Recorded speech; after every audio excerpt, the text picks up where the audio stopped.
गंगा सागर में आने के बाद घोड़ा अचानक अदृश्य हो गया।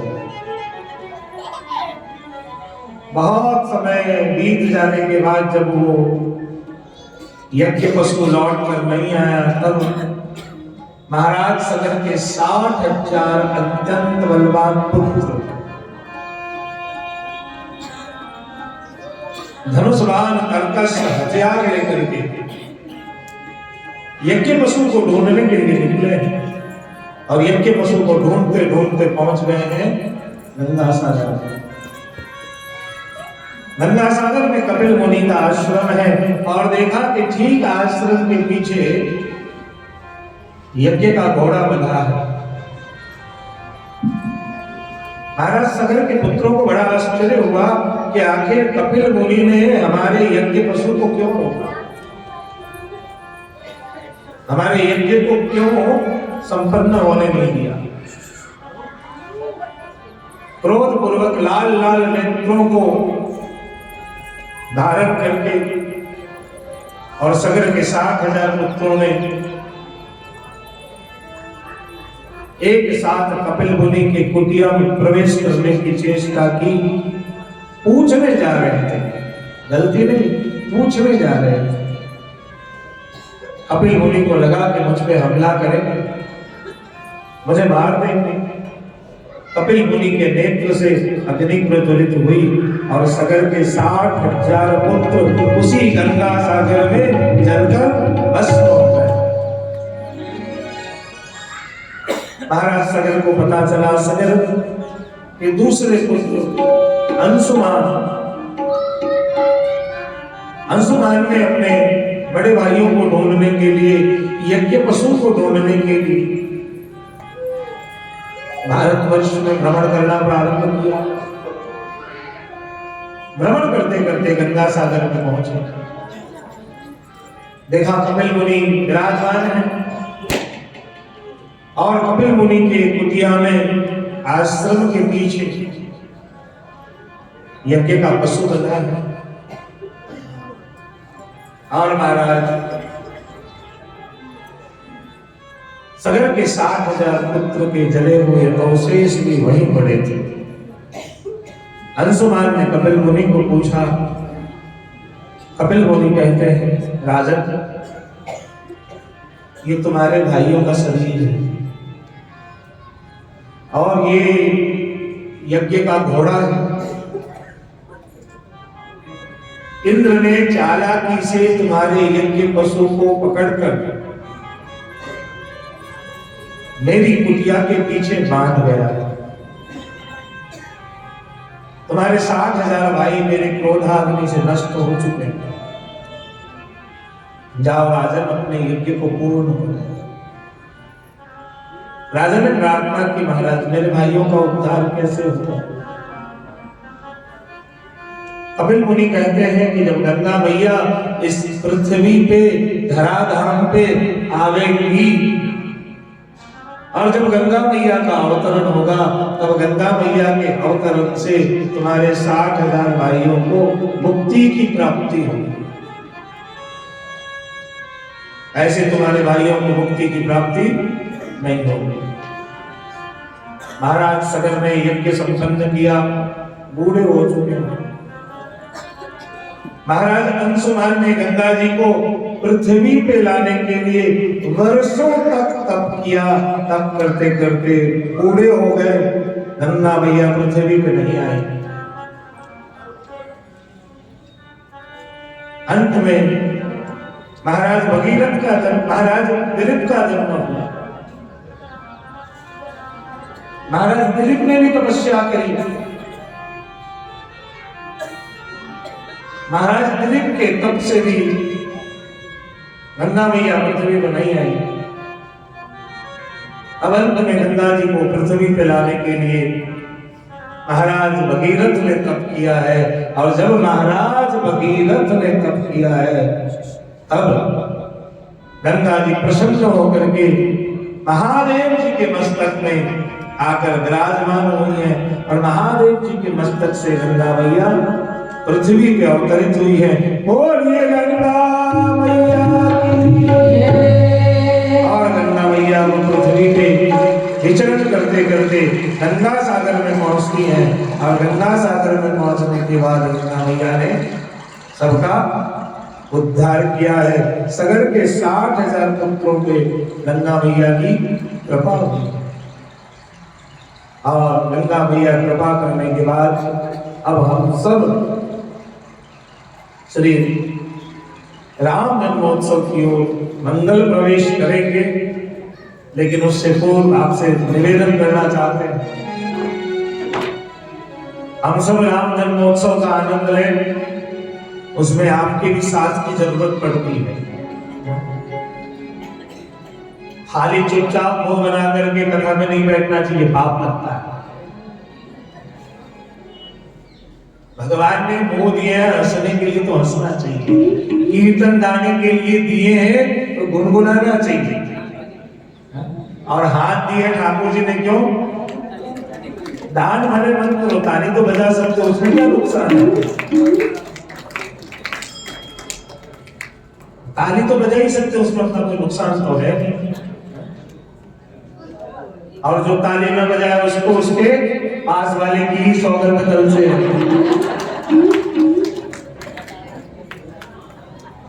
अब आप सोचो, आप सबकी ये हालत है तो आपकी बहुओं की क्या हालत होगी? जब आप कथा में आकर के परस्पर बातचीत करती रहती हैं तो युवा पीढ़ी से कैसे उम्मीद करें? एक तो जुगल किशोर जी कल से सो नहीं रहे हैं।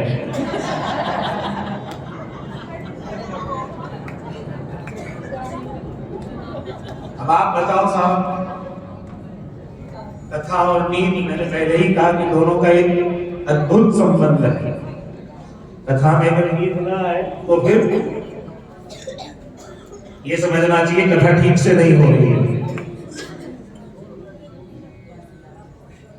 तो मैंने बता दिया है, जयपुर में एक बार कथा चल रही थी, एक विद्वान ने बड़ी अच्छी बात कही, सुनिएगा ध्यान से, क्योंकि मैं चुप हो जाता हूं तो आपकी आवाजें शुरू हो जाती हैं। मैं यही नहीं समझ पाता हूं कि मैं कुछ बोलूं या आपको सुनूं। आप कहें तो मैं आपको भी सुनने के लिए तैयार हूं। धर्म नहीं बिगड़ा है, बिगड़े हैं धर्मधारी। धर्म नहीं बिगड़ा है, बिगड़े हैं धर्मधारी। पूजा नहीं बिगड़ी है, बिगड़े हैं पुजारी। शासन नहीं बिगड़ा है, बिगड़े हैं कर्मचारी। और बच्चे नहीं बिगड़े हैं, बिगड़े हैं बाप और महतारी। हमारे ही संस्कार का प्रभाव हमारे बच्चों पे आता है। ये हमको अपना अन्वेषण करना है कि आखिर इस दुनिया से जाते जाते हम समाज को, अपने संतान को क्या दे रहे हैं। धन संपत्ति जो आपने दी है वो आपने नहीं, उसको उसके भाग्य ने दिया है। आप जो कुछ दोगे वो सिर्फ और सिर्फ संस्कार होगा। आपकी जो जवाबदारी है देने की, वो है संस्कार देने की जवाबदारी। आप संस्कार क्या दे रहे हैं?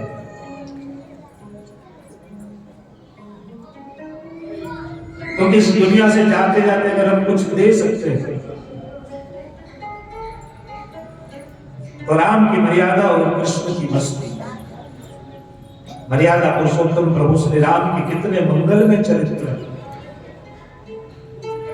याद रखिएगा, रामायण में जीवन जीने का संदेश है, भगवत गीता में जीवन को चलाने का संदेश है, और श्रीमद् भागवत में मृत्यु पे विजयी प्राप्त होने का संदेश है। ठाकुर जी से प्रेम करने का संदेश है कि ठाकुर जी से प्रेम कैसे करें। श्री राम कथा को आपने कई बार सुना होगा, पर आज कुछ अलग दृष्टि से श्रवण करें। देखो, कृष्ण भगवान आने वाले हैं, वो थोड़े से चलते ही हैं। ब्रह्मांड नायक जब आता है तो पटाखे फोड़ते ही आता है। वो उनके आने की पहचान है कि वो आ रहे हैं तो धमाका करते हुए ही आते हैं। हमने ये अनुभव किया है कि जिसके जिसके जीवन में ठाकुर जी विराज रहे, कोई शांत नहीं है। क्योंकि ठाकुर जी का स्वभाव है हर थोड़े दिन में कुछ न कुछ पटाखा घर में फोड़ देते हैं। ये ठाकुर जी की विशेषता है। गीता में भगवान ने कहा कि मनुष्य को सदैव जागृत रहना चाहिए। अगर आप रूटीन में रहोगे, आनंद में रहोगे, मस्ती में रहोगे, ये ठाकुर जी को पसंद नहीं है। ठाकुर जी हमेशा कुछ न कुछ जीवन में फुलझड़ी छोड़ देते हैं, और इसलिए छोड़ देते हैं कि हम जीवन में कुछ परिवर्तन लाए, कुछ सुधार लाए और कुछ अच्छी जिंदगी की हम शुरुआत करें। बोल कृष्ण कन्हैया लाल की जय। प्रसंग बड़ा सुंदर है। एक बार कौशल्या जी सीता मैया से कहती हैं, बेटिया जल लेकर के आना। और सीता जी जब से ससुराल में आई, सेवा में इस प्रकार से तत्पर है। सीता मैया को लगा कि सासू मां जल मांग रही है और मैं देने में विलंब न करूं, तो तुरंत ही घूम करके और जल लेकर के आती है। और जल लेकर के आती है तो देखा कि सामने झाड़ू है। वो झाड़ू क्रॉस करने में थोड़ा समय लग जाता, तो जगदम्बा ने नेत्र से ही झाड़ू को जला दिया और झाड़ू को जला करके सीधे कौशल्या माता जी के पास पहुंच गए। किसी ने नहीं देखा इस दृश्य को, कौशल्या जी देखी। बहू के सामने कुछ न बोली। राम जी को बुला करके कहती हैं, बेटा बहू तो बहुत अच्छी है, पर मुझे ऐसा लगता है कि क्रोध ही बहुत है। बहू में क्रोध बहुत है। राम जी ने पूछा, ऐसी कौन सी बात हो? बोले कि मैंने ये दर्शन किया। राम तो जानते हैं कि साक्षात जगदम्बा है, लेकिन उसी समय राम जी ने सीता जी को निवेदन किया, और जब निवेदन किया उस दिन के बाद सीता जी कभी क्रोधित ही नहीं हुई। जगदम्बा ने उस दुर्गुण को समझ लिया अपने। ये रामायण की आज्ञा परायणता है। रामायण को जब भी मैं देखता हूं दो दृष्टि से देखता हूं। मैं देखता हूं कि एक स्त्री हट कर लेती है और राजा उसकी बातों में आ जाता है। कभी और भी हट कर सकती थी, लेकिन कल राज्याभिषेक होना है, देश का भाग्य भविष्य तय होना है, और एक महिला हट करके बैठ जाती है। और दुर्भाग्य से एक बूढ़ा राजा, चलो युवावस्था में पत्नी नाराज हो तो ठीक बात है, वृद्धावस्था में पत्नी नाराज हुई है और राजा उसके पीछे पीछे दौड़ रहे हैं। राजा उसके पीछे पीछे दौड़ रहे हैं। राजा ये भी बोल सकते थे कि कल कभी और हट कर लेना, कभी और मांग लेना, कल के लिए मुझे डिस्टर्ब मत करो, कल का जो मेरा दिन निश्चित है वो मेरे लिए नहीं, राजभवन के लिए नहीं, भारतवर्ष की जनता का दिन है, लोकतंत्र का दिन है। लेकिन आश्चर्य की बात है महाराज, दशरथ जी उस स्त्री की बात को सुनते हैं और दुर्भाग्य से सुबह सुबह जब राम को इस बात की जानकारी हुई, उस समय की शासन व्यवस्था ऐसी थी कि उस समय उस राज्य सिंहासन पे बैठने की सबसे ज्यादा अगर योग्यता किसी में है, सर्वगुण कोई संपन्न है, तो वो सिर्फ श्री राम थे, वो सिर्फ श्री राम थे। और राम भी उस इमोशंस में, उस भावनाओं में बह गए। राम ने ये संदेश दिया कि देखो, भावनाओं में बहने के कारण राम ये भी कह सकते थे कि मां की अगर इच्छा है तो थोड़े दिन बाद देख लेंगे, कुछ और व्यवस्था बना लेंगे, अभी जो होना है वो होने दो। और राम ने उनकी बात को स्वीकार कर लिया। स्वयं पत्नी सहित जंगल में चले गए। राम निजी रूप से जंगल गए, नुकसान तो देश को हुआ, एक राजा की मृत्यु हो गई, पूरा परिवार छिन्न भिन्न हो गया। तो राम ने जीवन में एक संदेश दे दिया हम सबको कि जिस समय जो उचित निर्णय लेना हो उस समय भावनाओं में बहने की जरूरत नहीं है। हमेशा भावनाओं में बह करके निर्णय नहीं लिया जाता। जब राजनीतिक निर्णय हो, पारिवारिक निर्णय हो, कूटनीतिक निर्णय हो, उस समय भावनाओं को आगे रख करके विचार नहीं किया जाता। इसीलिए रामायण और भागवत होने के बाद भी भगवान कृष्ण को गीता भी प्रकट करना पड़ा, क्योंकि गीता के बिना आप समझ ही नहीं पाओगे कि कब भावनाओं में बहना चाहिए और कब भावनाओं को नियंत्रित कर देना चाहिए।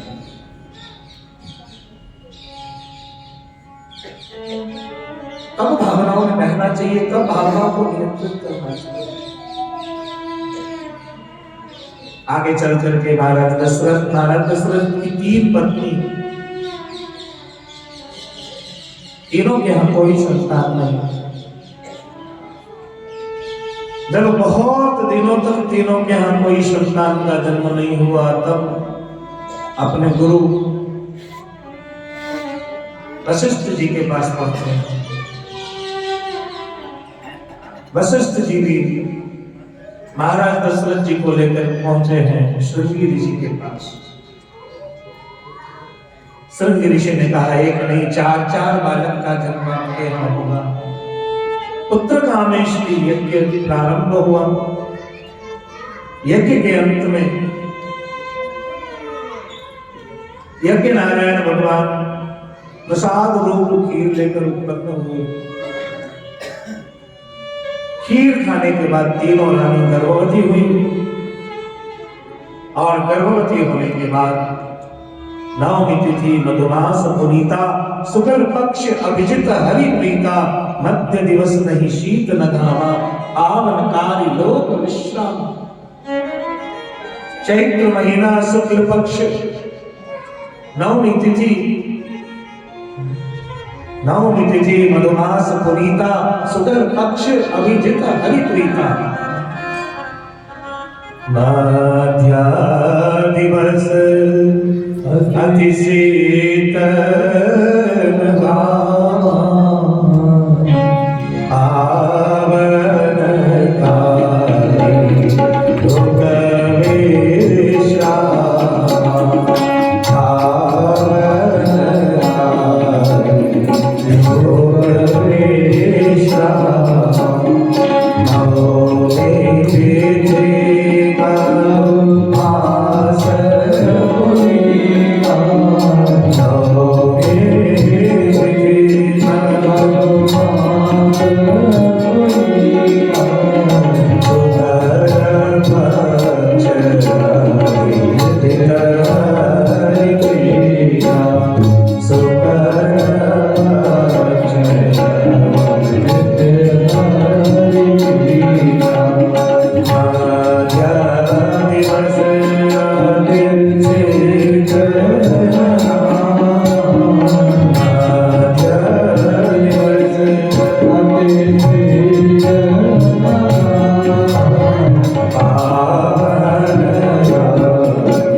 उपहासी शरीर बनी देता है उपजा जब ज्ञाना तब सिखाना जल बहुत विधि कई बता सुहाई बात बुझाई देखदार सुन प्रेम लगे माता अपनी गोरी सो मन गोरी करो बात है रोका जैसे चिड़िया तभी असुरिया जैसे मारा प्राण होता सर्वजन सुधारा रोदन खाना भगवान पे सुनो ये चलते जगावे सर्वद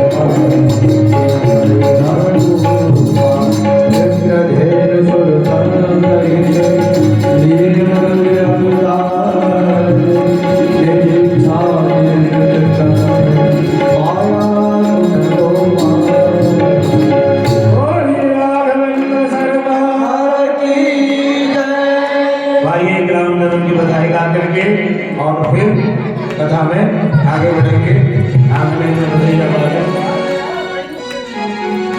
आगने में बधाइयाँ बाजे, आंगने में बधैया बाजे, आंगने में बधैया बाजे, आंगने में बधैया बाजे, आंगने में बधैया बाजे, आंगने में बधैया बाजे, बधैया बाजे, बधैया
बढ़ेंगे।